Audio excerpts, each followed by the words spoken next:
All right, today I'm gonna be doing the inside of these. This is tint. So with tint, you're limited as to what you can use. Remember I told you about alcohol was the preferred method? You see that? That's because when we squeegee, we always squeegee down to ledge or to the side. Now when water, alcohol in this case, alcohol mixed with water, starts to collect in that area, that corner, depending on who installed the tent and if it's made of cheap tent, that alcohol will start to lift that corner up. And each time you clean, that liquid will travel upwards. Every time you apply pressure, you're mashing the liquid behind there where it's coming up at. And it starts to dissolve the glue. It's on quite a few of them. So I stopped using alcohol and I used chemical guys. The soap that smells like coconuts, they use it on high-end cars. But even if you didn't have that and you used, I don't know what y'all use to get tent clean, but one pass tools are great. Like I said, it's good for if you have some resistance, like GG4, those GG4 users. Not Magic Eraser. Well, this is a Magic Eraser. I took Travis's suggestion and I added the felt to the back. I added the felt to the back of my Magic Eraser sponge. So I'm gonna give this a try today. I have yet to use this. I know I've showed y'all this before, but we're gonna use it on this tent. I didn't hook the sprayer up to this because I'm just gonna wet the pad down. Sometimes you may not want all that water. You don't need all that water for a job like this in particular. But let's jump into it.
If I build my love here, red brick from the ground, will somebody rob it when I'm out of town?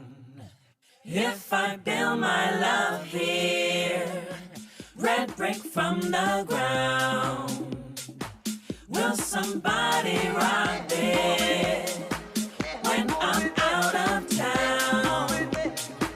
If I build my love here, red brick from the ground, will somebody rob it when I'm out of town?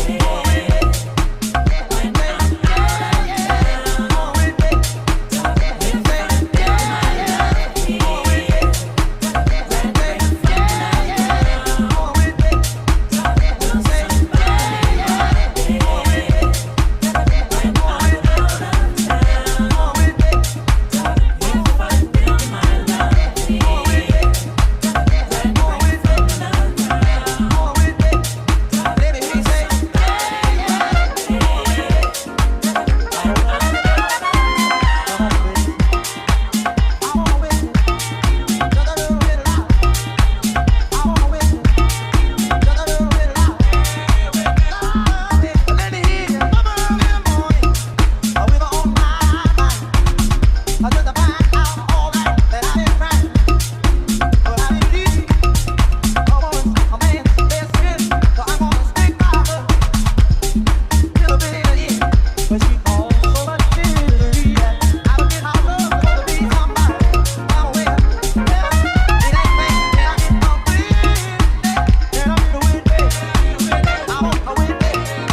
saying now? You suck.